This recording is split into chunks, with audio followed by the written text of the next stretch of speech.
And after Al's latest camel joke foray, we will no longer be having Sergeant at Arms. So thank you.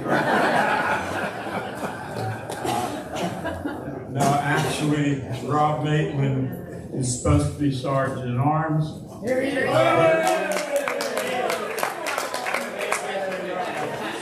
Mention your name and you show them. How about that? Just like we practice. Well, I was going to show everyone I have this $50 bill, and the reason I have it is because Rob bought for me just this week a camel, and he rode it from Raleigh instead of taking this car. Take over, Rob.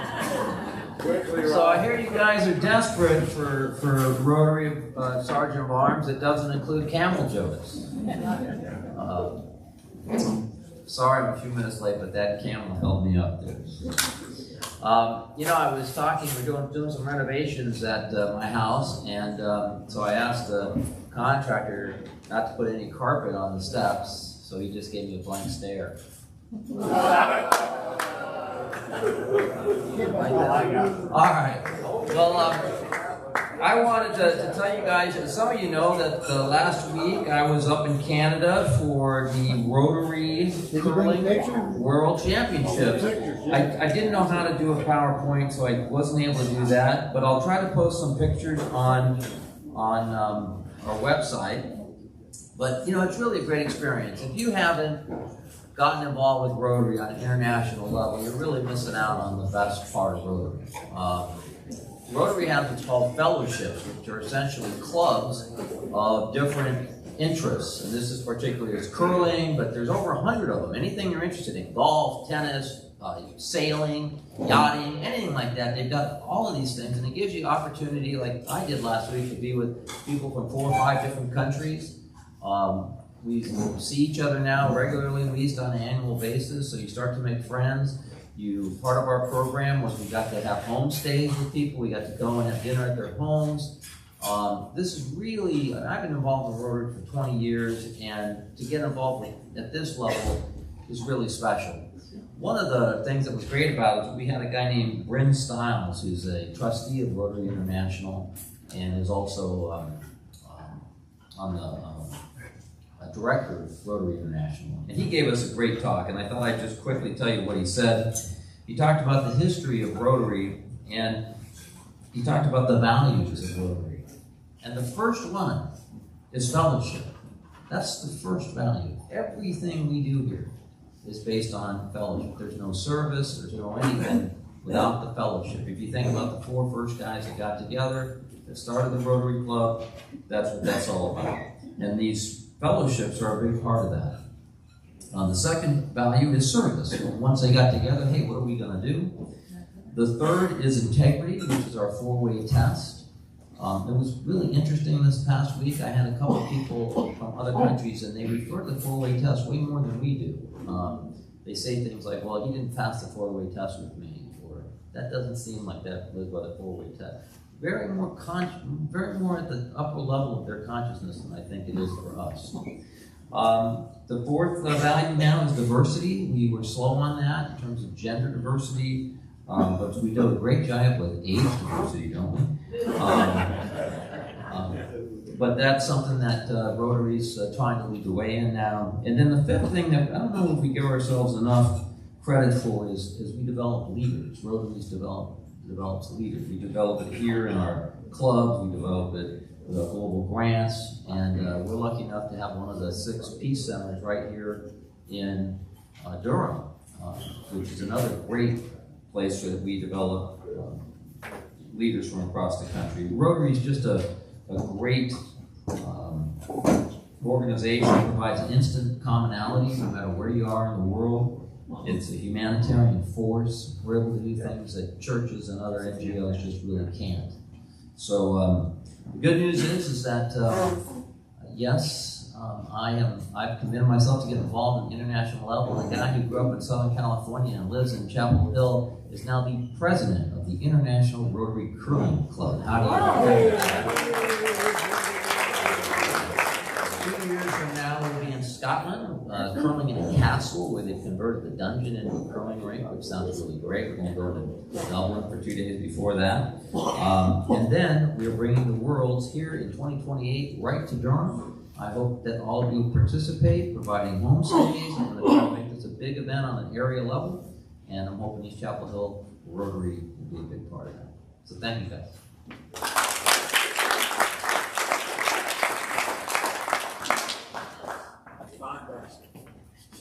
It's coming now. Folks, we're going to do the Vine Basket again this week for the solar project. Please give what you feel like giving today. I want to welcome everybody here today. We have a nice group here today. Sorry I was out last week getting wind beaten by the golf course in the golfing itself, but it's good to be back at Rotary. A couple of announcements here, Karen. We'll move along quickly. We don't want to keep the mayor waiting. She might have the police write us fine tickets. Everybody has at your table the announcement that came through about our big recycling event on May 4th. It's, our focus was on electronics, but we're taking anything with a plug and even more. It's a pretty exhaustive list. Look at it. It's a great way to recycle responsibly. You don't know what to do with that stuff. The metals will be reclaimed or reused. It's wonderful. And also, we've got another group of Rotary Peace Fellows coming in. They're actually, the center is actually split between Duke and UNC, and half the fellows are based in Chapel Hill. I'll be hosting another one. So if you have any if you happen to have any electronics that you're getting rid of that are still good, like tablets or old phones or TVs that would be appropriate for one-bedroom apartments, please hold them, because we've got guys coming in about August 1st. Thanks. Thank you. Oh, yes. Good afternoon. I'm Lori Politelli. In the spirit of the mayor being here today, I just wanted to preview the big win Chapel Hill got to host the European Soccer Tournament July 23rd at Keaton. And it will be the Celtic Glasgow Celtic. Sorry, again. I always look at Dick when I host sports. This is Moonchester. The Manchester City team has aliens, Moonchester Moonbeam, and when they were started in 1894, they ran out of money, so the Masons bailed them out, and they took on the Masons color. So last year when this happened, Keaton was full, the city was hopping. The visitor bureau is stepping in this year and doing trolleys, and we're trying to make it more of a fun downtown experience. July 23rd, tickets are on sale, and we're thrilled that Chapel Hill is gaining so much new business and uses Keaton. So they're putting in dirt, and so it should be a fun time. For all you get off on long people remember that day, stay out of town, there'll be a lot of traffic that day. Liz, did you have something too? No, Okay, well, I'm going to bring Rob. Yes, Bill. Sure you can, Bill. Joe Jenkins isn't here. I see that. I did not participate last night with the Secu House meal because he got back to me and said it was full. I looked back over and saw what the crews did last night. It was really incredible. So I want everybody that was there last night to stand up. I'll tell you quickly what they served at Secu House from East Chapel Hill Road. 6 entrees, 6 different vegetable dishes, 6 different desserts. I mean, it was astonishing. So, would y'all mind standing up? Lori, I know both of y'all are here.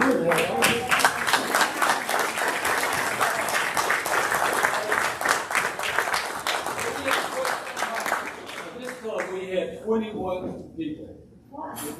Just again, showing how much service and love self is an integral part of this Rotary Club. I also want to thank everybody that came out this past Tuesday to the baseball game. We had a ball. The Hills will get them next time. That's baseball. Look, keep your texts and email alerts coming up. We've got a couple pretty cool things coming up in the next couple weeks, pop-ups, and there's rumors of a potluck dinner coming soon. So without further ado, I'm going to get Rob Maitland back up to do what is the lifeblood of our club. That is introducing and inducting new members. Rob, please come up.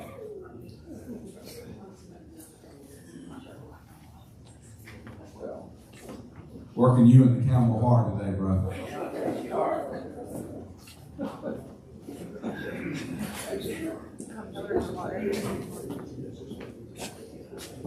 Okay, can I have the inductee and their sponsor, please? Go for it.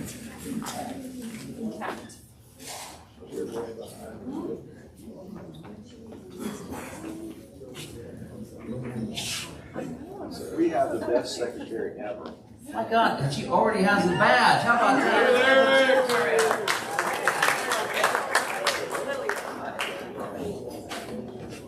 Well, Lily, it's my honor to welcome you to East Chapel Hill Rotary Club. When you join Rotary, you're joining a group of 1.7 million people around the world that are part of a humanitarian group dedicated to fostering goodwill and peace around the world through service projects and through fellowship, as I discussed earlier. When you join Rotary, wherever you go, you'll be able to go to a city or country, as long as you're wearing your pin, you'll be able to go to a meeting, you'll be welcome there, even though the food or the language might be a little bit different, you'll still be welcome with open arms. You'll be part of an international community that I hope you take advantage of. When you join our club here, you are agreeing to participate in our meetings and be an active member of our club. Do you accept that obligation? Yes. All right. Now I ask everybody here to please rise. Lori, would you please present the pen to Lori as we welcome her to East Chapel Hill Rotary? All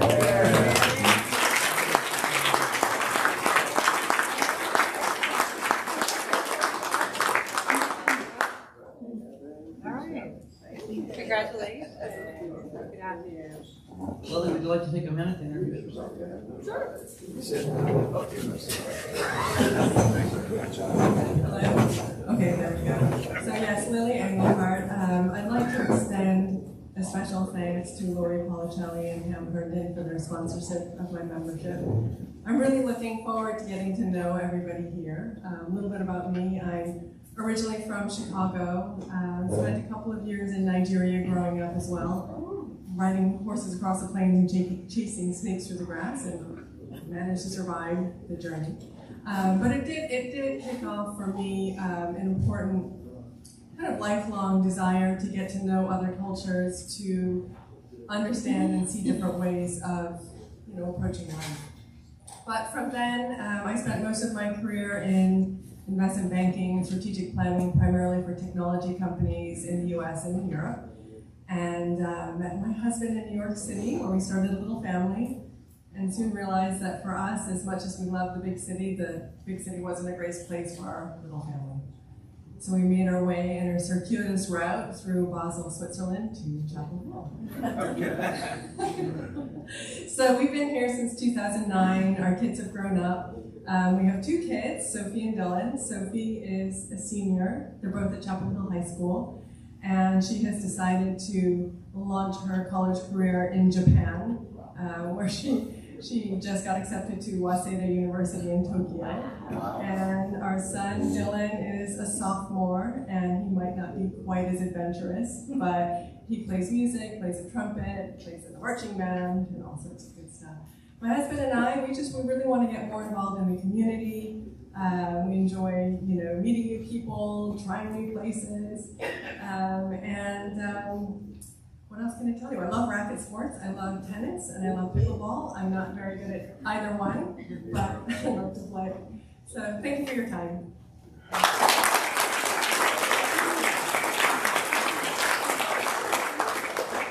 All righty, I'm going to get Jennifer Player up here today now to introduce today's speaker.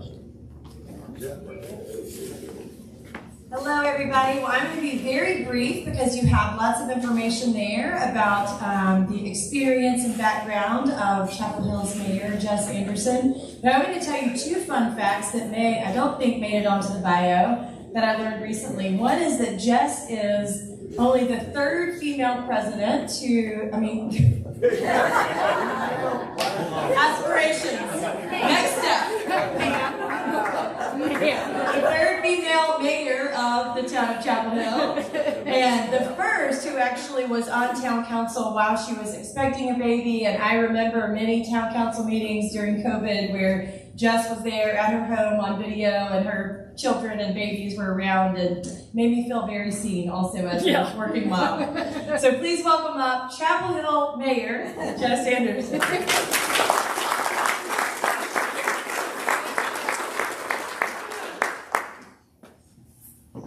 Good afternoon, everyone. Don't put me in any other elected positions. Thank you very much. I'm done. Yes. Thank you for the invitation to come speak today, and it's actually really nice to be back with you. You all have hosted me before, and so it's nice to see new and familiar faces alike. So I wanted to talk to you today as your new mayor about the work that we're doing on complete community, which is about creating a complete community in every neighborhood. So just how did I get here? I sometimes ask myself the same question, but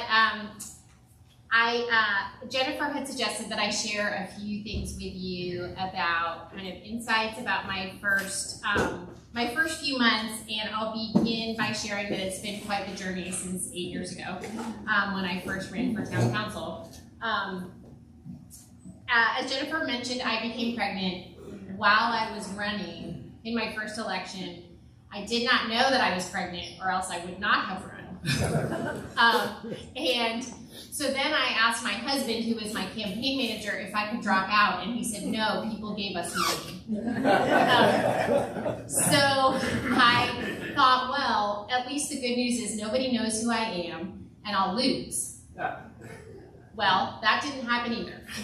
So I used to bring Nico, who was born while I was in office, I used to bring him in a car seat, and I would put him behind the dais while we were doing town business, and then I would have all these amazing, mostly women, who would try to help.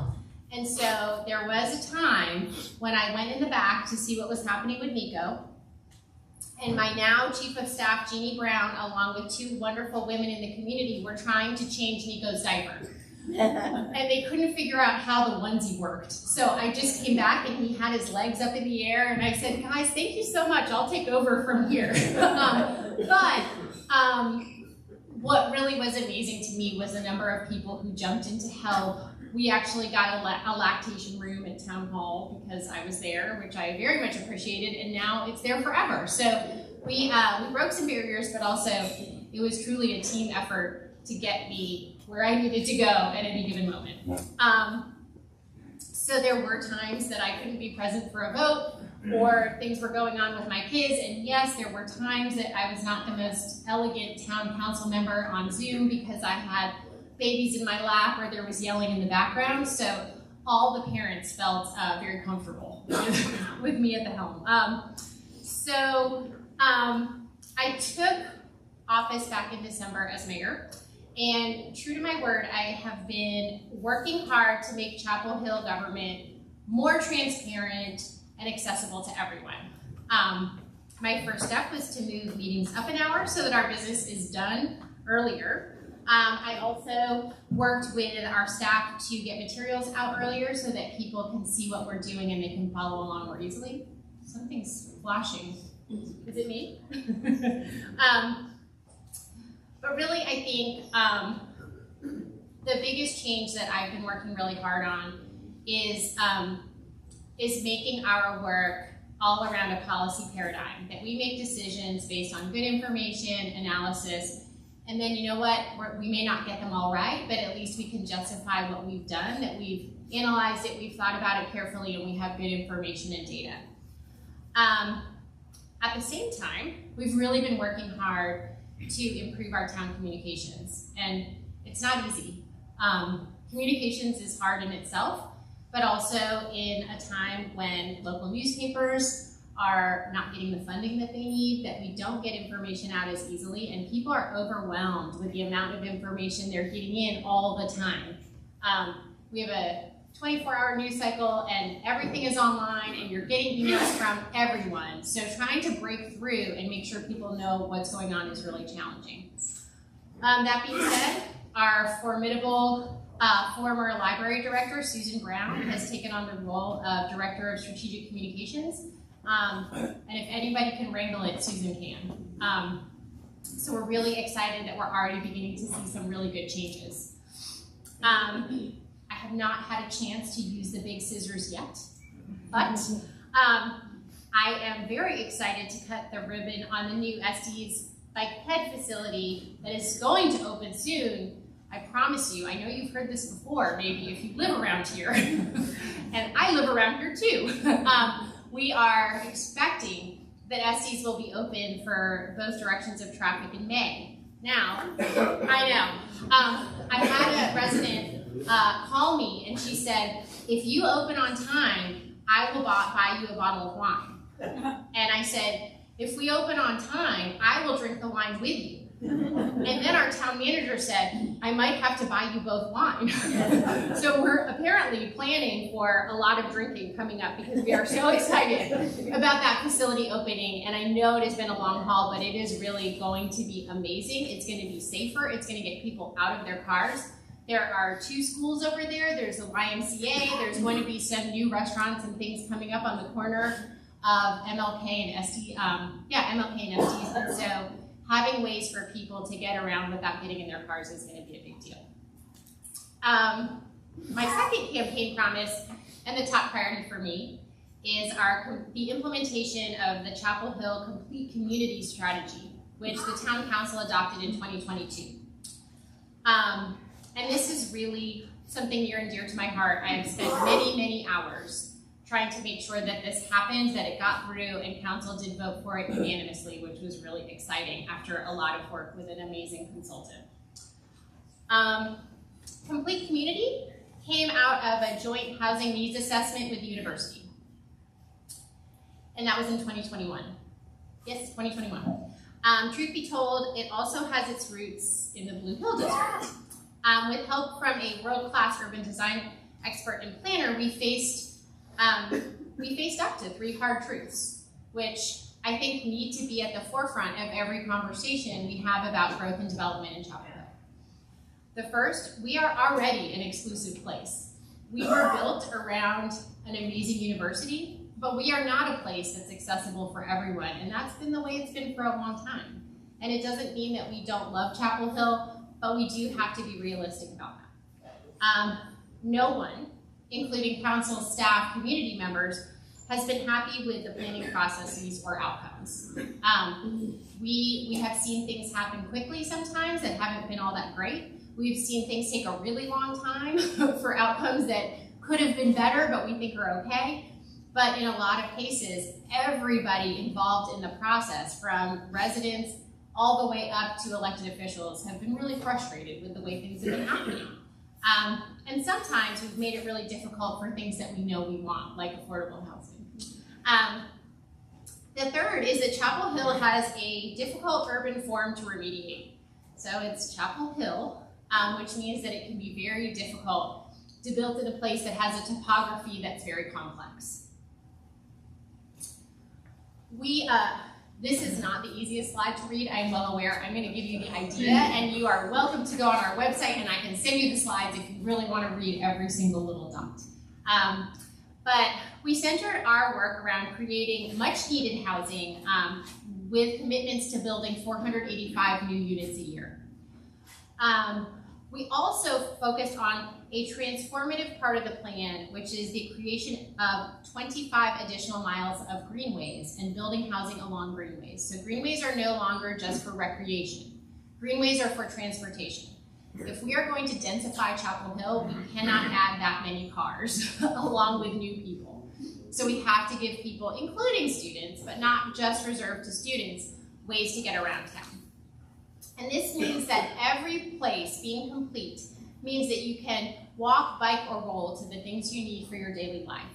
And so the example I like to give is Southern Village. I think it's a great example with maybe at this point the diversity in housing types is not what we would put in today, But for the time that Southern Village was built, I think it's really ahead of its time in terms of having access to shopping, a school, recreation. And so people in Southern Village don't have to get in their cars to do things that they need to or love doing. And that's what I want, and that's what we want for every person in Chapel Hill. And it doesn't mean that you all have to give up your cars. What it means is that we're trying to give you ways to not have to get in your cars. And that particularly for people who are able to, that they can access important things in life without having to get in a car. And that is the way that we are also going to meet our climate resiliency goals. But this chart is really talking about kind of what were the things that we felt were really important to talk about as we were creating this plan. What are our social drivers? What are our assets? What are the things that make Chapel Hill unique and interesting and important? Also, what programs and amenities do we have to include? And what are the kind of design attributes that we have that we're working with or sometimes dealing with? But I think this is a really important representation of all the things that came out during this process when we talked to people about what's important to you, what do we need, and what do we have. So these were the emerging directions that came out of this work that we felt that we could all coalesce around, no matter whether we had new urbanists or people who were not excited about development at all. That, number one, we need to plan for the future strategically. That means that we no longer are going to engage in one-off site planning.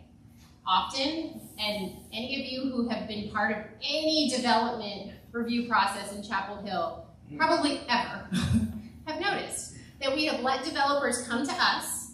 They say, I want to do this project, and then we kind of pick at it, or we like it or we don't like it, but we try to work with what they've brought us, and it's always just site by site. So those things are not connected. We're not looking at the holistic reality of what the community really, really needs. And so we've decided that we are going to plan differently, that we're going to know what we want. It's going to be based on those gaps of, can I walk, bike, or roll to the things that I need in my daily life? And so we're starting to identify what are the things that each neighborhood or kind of each concentric circle in town needs, and that's what we can then go look for. And sometimes it means that we're going to have to really think differently about development. We will have to go find people who will do the projects that we need and want, knowing the articulated goals we have for the community. We're not just going to wait for people to come to us and tell us what they would like to do. Because that's really, to me, not advocating for our community. It means we're letting people come to us and tell us what we need. And we actually know what we need because we've done the capacity analysis, we've done the needs analysis, and we have all our data. And we're now looking at things in terms of areas as opposed to just hoping that a developer comes with a project that will work. And so I think that is a huge paradigm shift for us, and it's a huge cultural shift for us. And it's probably a huge cultural shift for a lot of you too. If you've been here for a long time, that is never the way we have done things in Chapel Hill. And I think that sometimes we are asking the public to come along with us in thinking differently too. And we want to show that the outcomes will be better if we do things in a more proactive way that's based on data and based on our vision of what we need and not relying on others to tell us what might work. So since December, our town staff has been making a lot of progress. For instance, we are administering a $1.3 million raise grant from the federal government for our Everywhere to Everywhere Greenway network, which is a core component of this work. We've established an Office of Mobility and Greenways, otherwise known as our OMG. And last year, with help from UNC Health, we created a revolving loan fund to ensure that we can create and maintain affordable units in town, which is also part of our gentrification strategy, that as all this growth is happening, we are the second fastest growing place in the country in terms of the triangle. So we have immense growth pressure, and growth is here. And so part of that is making sure that people are not pushed out as we are feeling that intense growth pressure. So we're going to be creating more affordable units, and we have a fantastic 5-year affordable housing strategy. Plus, in keeping with the goal of being green, we are also creating a natural areas map to help us identify the places that we need to preserve, protect, and where we need park space, because guess what? Part of complete community is walking to parks too. Also, when it passes, the Biden budget included $138 million for the north-south bus rapid transit corridor. So we are hoping that Congress does the right thing for us. But yes, the Biden budget is a very exciting thing right now. This spring, we're working on rewriting our land use ordinances, and that is probably something that is one of the most important things this council will do for the next decade. And it's really hard to get people excited about it because it's land use and it's ordinances. But it's a really big deal. We're talking about completely rethinking how our development processes work in terms of what our requirements are, but also how people go through that process. So that is a big deal. Finally, something that I've been really committed to is figuring out how we can leverage money from the Inflation Reduction Act, which Biden has passed. And there's a lot of money sitting out there on the table, so I am very committed to figuring out how we get as much of that money as possible so that we can move forward all of these goals and amazing ideas faster. I think this is a really exciting vision for our town. I'm committed to it. I continue to push it forward and put it at the center of everything we do. But I'd actually really be interested in your thoughts. Before we turn to questions, I have 2 questions for you. The first is, outside of Rotary meetings, how do you stay abreast of town news, and in particular the work that the council is doing? And the second is, are there ways that we can better engage the community? And so, to set the stage, in our recent packet of materials, we received data on public engagement in our Rewriting Our Rules initiative, which is our land use. This is the process where we're doing all the ordinances. Here are 3 of those numbers for our town of almost 62,000 people. The number of people who subscribe to our weekly e-news is 6,000 to 7,000. The number of people who subscribe to the project newsletter is 142 people. And the number of people who attended the most recent community meeting at the library was 13. So, we're in the process of completely rewriting our website, where we've moved meeting times up, and we're investing in new technologies. If you have ideas, we would love to hear them, because you all are some of our more engaged people. And so if you're not knowing or hearing about things, that means you're a really good place to start in terms of figuring out what are ways we can engage better. And with that, I am open to questions.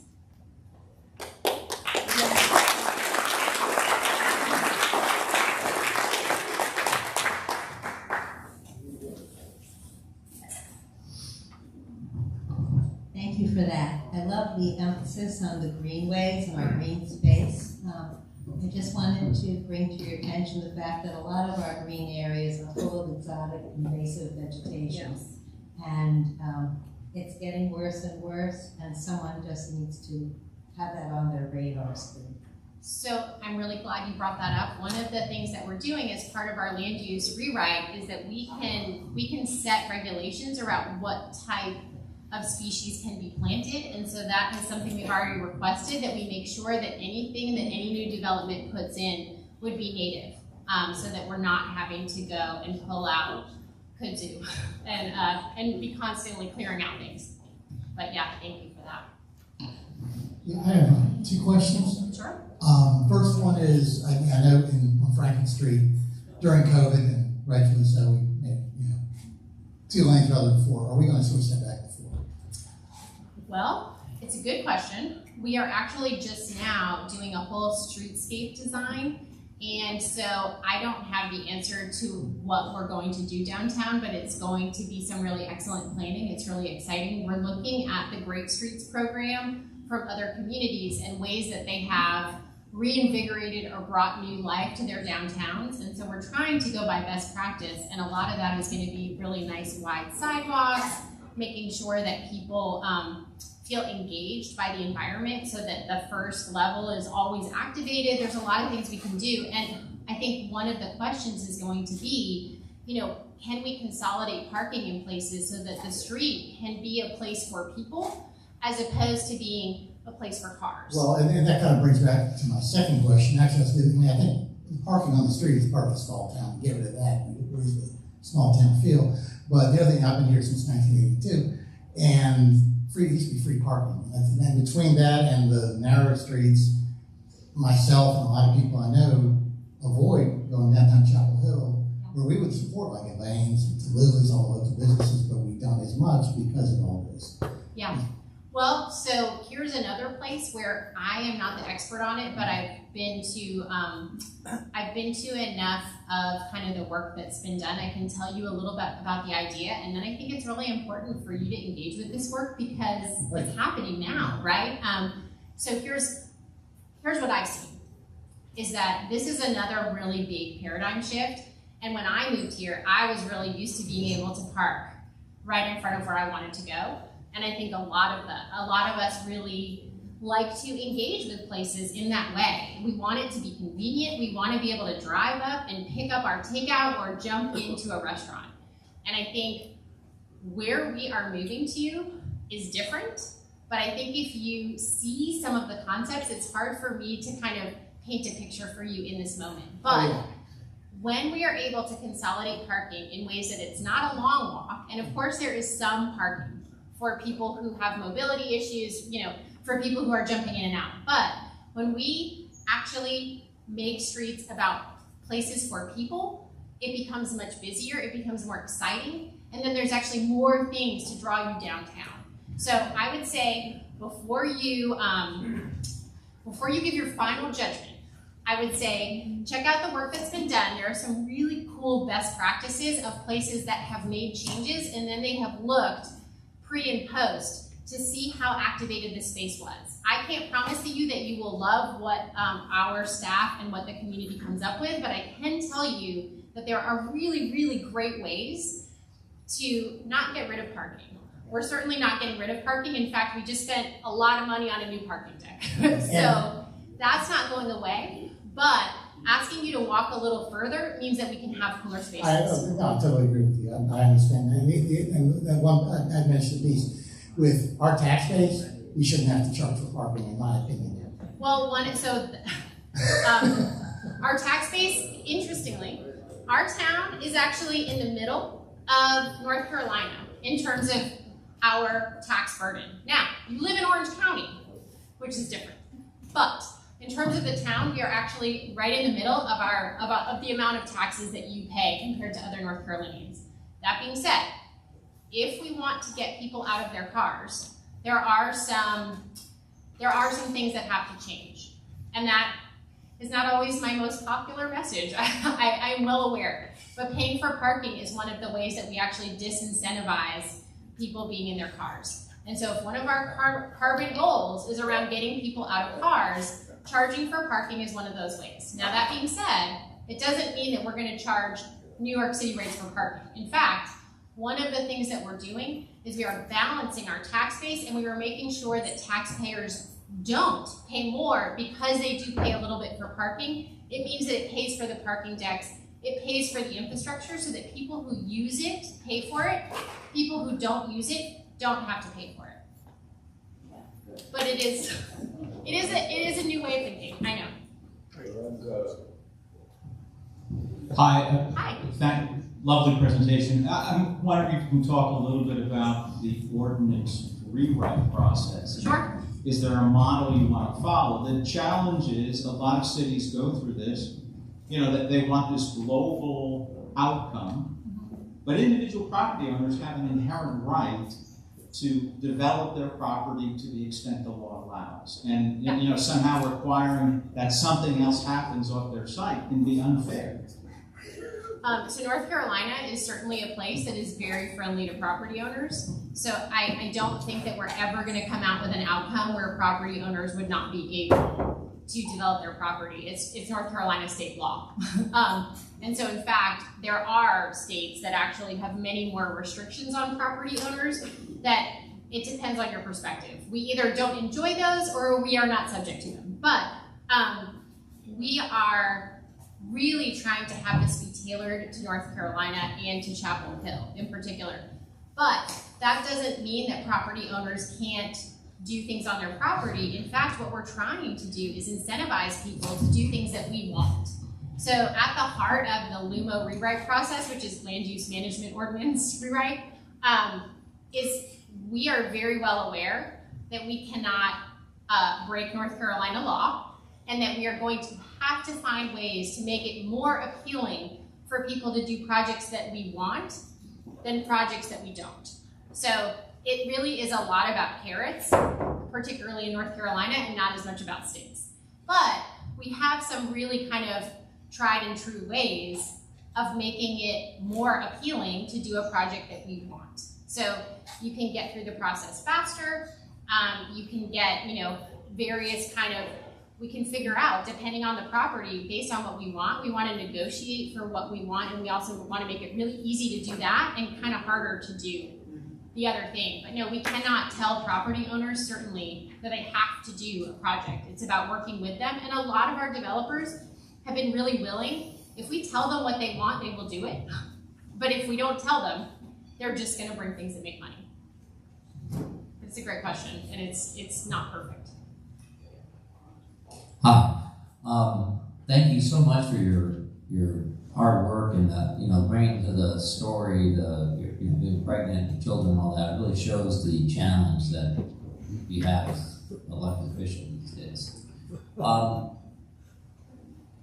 In a big picture standpoint, a lot of people feel disengaged from not only local government but federal government, and there's a feeling that 80% of America pretty much agrees on most things, but there's 10% zealots on every issue that controls the conversation. And you candidly just said that there's only 13 people at a meeting, right? So, you've got this permanent staff that is immune to any public pressure because they don't get elected, okay? And you've got you as a public official who's there, ready to listen to people, but they don't come.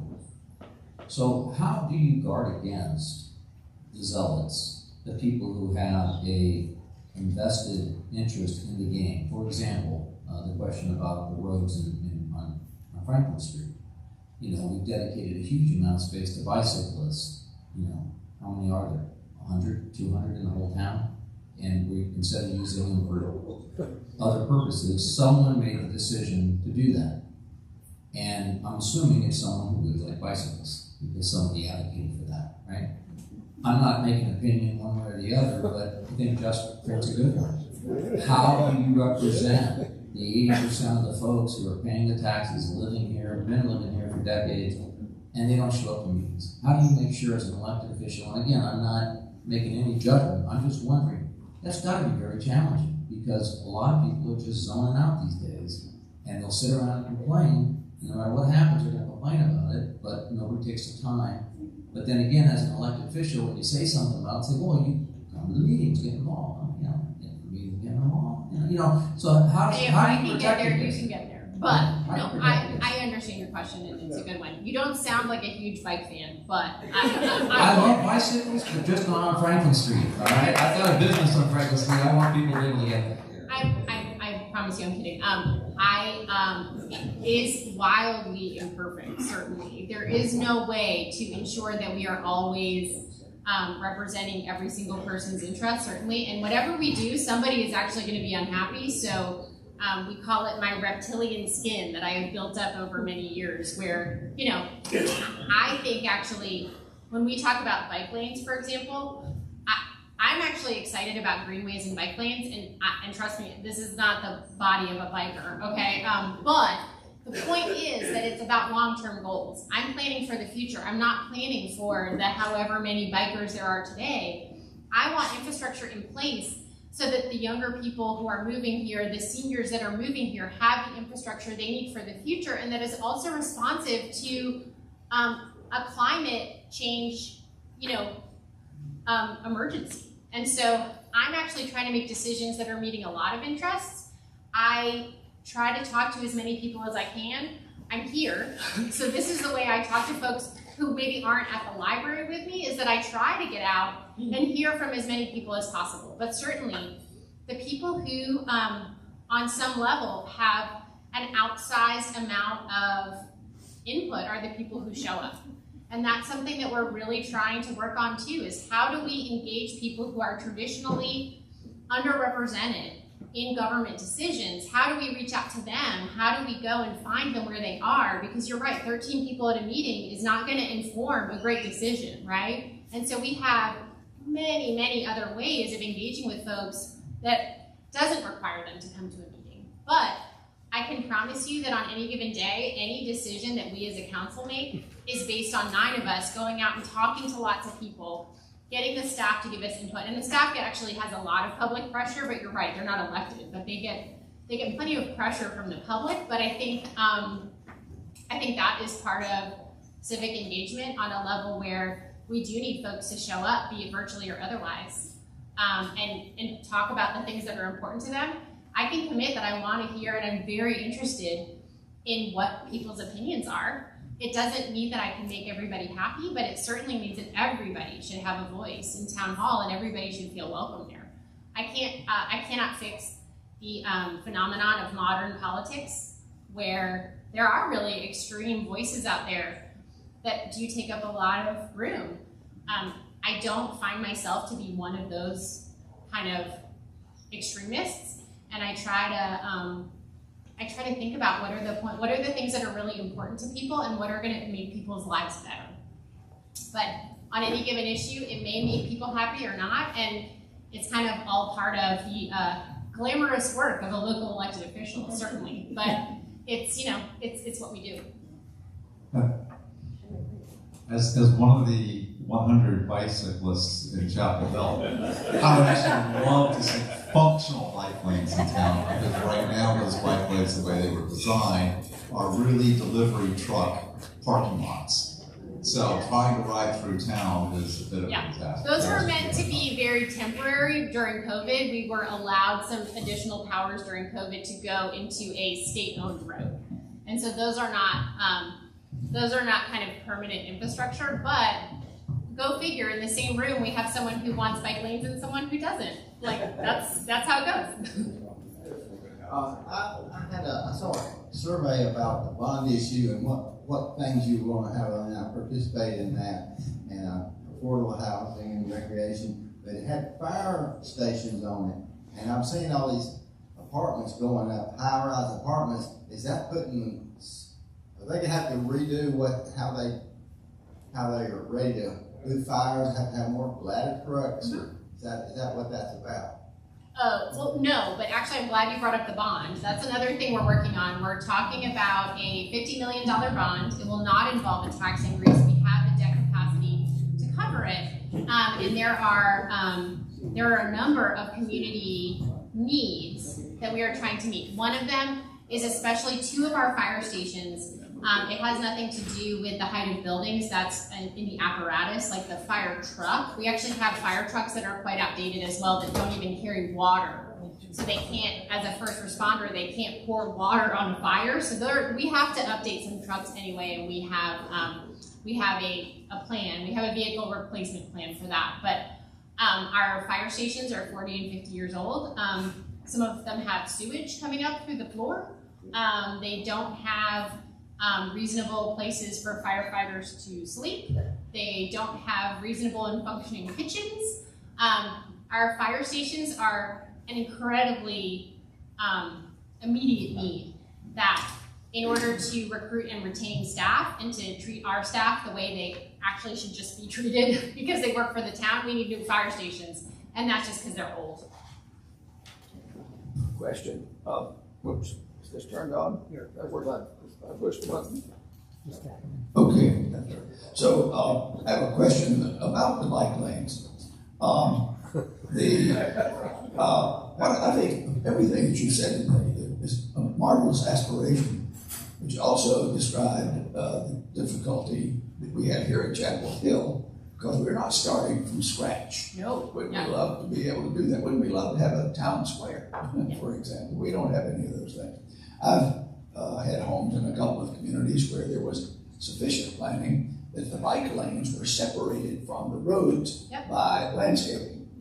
I was pretty involved in the airport business, preserving the local airport here for a long time. Everybody was, woe is me, the airports are so dangerous. At that time, studying bike lanes that exist on the same pavement with automobiles is perhaps the most dangerous way a human being can go from any one place to any other place in the United States of America. So if we're going to have bike lanes, then to put them on the same roads, put them adjacent to moving cars, is unwise at best. But what you're doing there is that you're setting up a death trap that is built more on idealism than practicality of that particular node at that particular time. That's my point. I'm all for bike lanes. Now my other question is, update us on downtown safety. I've been involved in that over the last 30, 40 years, and a lot of times I've struggled with the perception of safety and the reality of safety. So could you talk about those two things right now? Because there is generally a fairly widespread concern that downtown is not safe. I don't know that I share that concern because I don't know the data. So maybe you can update us on that. Thanks. Sure. Yeah. Well, first of all, we approved a Vision Zero program, which is all about making sure that not just bikers, but pedestrians and actually cars also are safe. And so part of that certainly is separating cyclists from cars. That is the best practice, and you're going to love Estes Drive because that's going to be where we're going to show you what it is like to be separated from cars. It's also incredibly expensive. And so that as we are kind of doing these road projects and we're putting road diets in, so because really the point of having narrower roads is people go slower. And I find myself to be the perfect example of this. When the road is wide, I go flying, no matter what the speed limit is. And so the way you slow people down is you narrow the road. And that is actually, if you can then create a barrier between cyclists and cars, that is one way to also narrow the road. So that's what we're trying to do, and we're being very tactical about it. We're looking at our highest crash intersections. We're remediating those first, and then we're going to look at every single intersection that has those same kind of characteristics, and they will be prioritized by the least safe places so that we can get deaths and injuries down to zero, which is what Vision Zero is about. In terms of downtown, we actually don't have a lot of crime downtown. There's just not data to support that. There are people who feel uncomfortable, and we have some folks who can be aggressive, and they are very few and far between. That being said, I think there is a perception out there that there are folks downtown who are aggressively panhandling or making people feel uncomfortable. We're going to be talking about, with the Chamber's help, we're going to be having kind of a large conversation with the Sheriff's Department, with police departments, with our district attorney, really talking about behaviors. We don't want to get into trying to regulate what makes people feel comfortable or uncomfortable. That's just because someone makes you feel uncomfortable, it doesn't mean they're not allowed to be there. But if someone is being aggressive, if they are defecating on property, there are all sorts of things that are actually just not allowed. We're going to really focus on those things so that downtown can be the clean, enjoyable place that I think everyone wants it to be. But I do not believe that downtown is in any way unsafe. Thank you. Thank you.